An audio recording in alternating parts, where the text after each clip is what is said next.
जय श्री राम दोस्तों।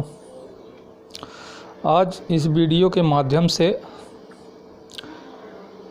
मैं सबसे पहले ये बात रखना चाहूँगा आप सभी के सामने कि कंगना रनावत ने अपना इंटरव्यू दिया है न्यूज़ चैनल पे, जिसमें उन्होंने बॉलीवुड की पोल खोल के रख दी है और सारी सच्चाई बयां कर दी है, हकीकत सामने, और जिसके लिए मैं उनको दाद देता हूं और उनकी हिम्मत को सलाम करता हूं, क्योंकि उनसे बड़े बड़े लोग हैं इंडस्ट्री में जो कि बड़े सो कॉल्ड सुपरस्टार कहलाते हैं, अपने आप को समझते भी हैं, कहलाते भी हैं, पैसे भी अच्छा खासा कमाते हैं, लेकिन अपनी बात इस तरह से बेबाकी से नहीं रखते हैं। क्यों? शायद उनको डर है। पर कंगना रनावत के मामले में ऐसा नहीं है। शुरू से आज वो अपने दम पर सुपरस्टार है और उनके साथ भी इसी तरह का व्यवहार किया गया, उनको अकेला कर दिया गया और सारी इंडस्ट्री एक तरफ हो गई।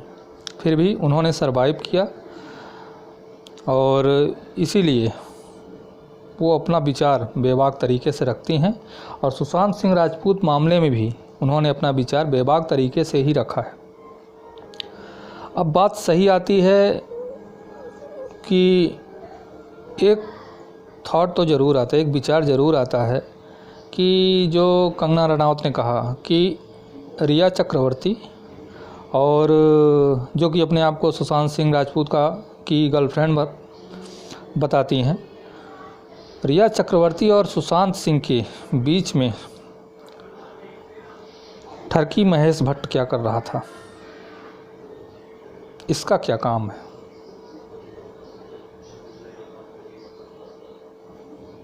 ये बात कुछ हजम नहीं होती है। और मुझे एक बात और बार बार परेशान करती है कि मामला चाहे जिया खान का हो और फिर चाहे सुशांत का, फिर चाहे प्रवीण बाबी का रहा हो, हर जगह ये बुढ़ा ही क्यों मिलता है? हर जगह महेश भट्ट क्यों इन्वॉल्व रहता है? कुछ तो बात है। जब ये मामला आता है इसी परिवार से, मुकेश भट्ट बोलते हैं कि मुझे पता था कि ऐसा कुछ होने वाला है। कैसे पता था भाई? और अगर आपको पता था तो आपने रोका क्यों नहीं? इसका मतलब आप चाह रहे थे कि ऐसा हो जाए। और सुनने में तो ये भी आया है कि जब भी सुशांत अपसेट होते थे तो रिया चक्रवर्ती महेश भट्ट को बुला लेती थी, महेश भट्ट उनके घर तक जाते थे। उनके परिवार को, सुशांत सिंह के परिवार को क्यों नहीं बुलाती थी? महेश भट्ट को क्यों बुलाती थी? कौन है महेश भट्ट? किस नाते जाते थे? ये मामला कुछ समझ में नहीं आता है। और ये भी सुनने में आया कि 4 जगह ट्रीटमेंट चल रहा था, रिया चक्रवर्ती के साथ जाते थे। ये सब सुनने में कहाँ से आ रहा है? सिर्फ यहीं से सुनने में आ रहा है, रिया चक्रवर्ती से।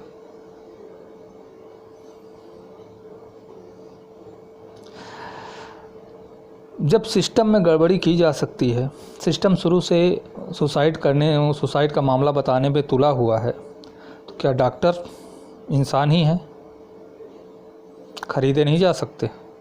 बिकता है भाई, सब बिकता है और बिके होंगे, ऐसा नहीं है। सुशांत सिंह की फैमिली को ऐसा कुछ पता नहीं था कि इस हद तक उनका मतलब कि ट्रीटमेंट चल रहा है और इस हद तक वो मानसिक तौर पर बीमार हैं।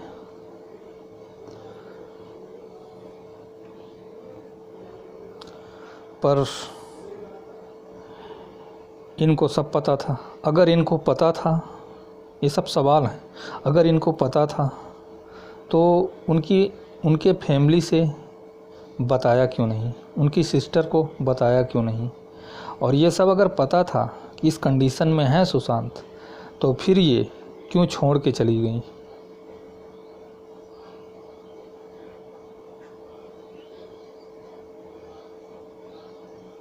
छोड़ के जाने की ज़रूरत क्या थी, क्या वजह रही। ये सारे जो हैं बड़े सवाल खड़ा करते हैं।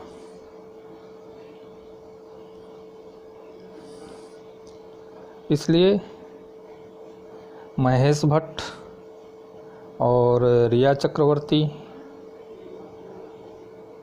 इन दोनों की भी साठगांठ हो सकती है, इससे इनकार नहीं किया जा सकता।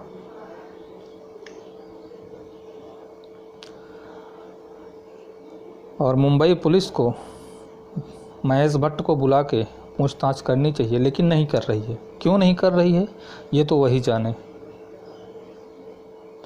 पता नहीं किन किन लोगों से, 37 लोगों से, कितने लोगों से पूछताछ कर चुकी है, लेकिन रिजल्ट 0 निकला। महेश भट्ट को ही क्यों छोड़ा जा रहा है, उससे भी पूछताछ हो, वो भी तो बताए कि इस बुढ़े का इन्वॉल्वमेंट उसमें, इस मैटर में क्या था और किस हद तक था। क्योंकि ये हर जगह इन्वॉल्व होता है, जहाँ जहाँ ऐसी मिस्टीरियस हत्याएं होती हैं वहाँ पर ये ज़रूर इन्वॉल्व होता है।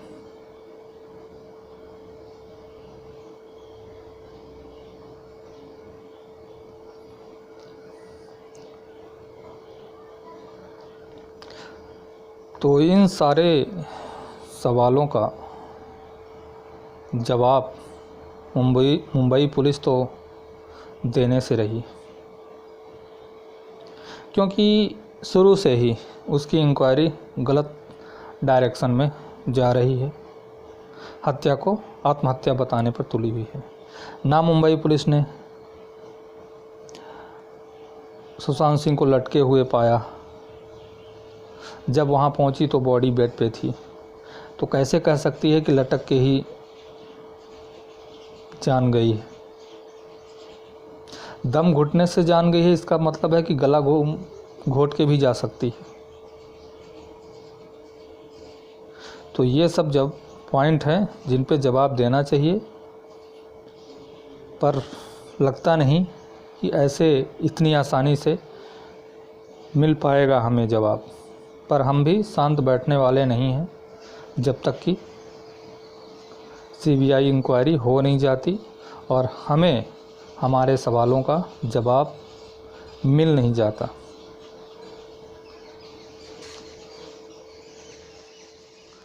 जय श्री राम।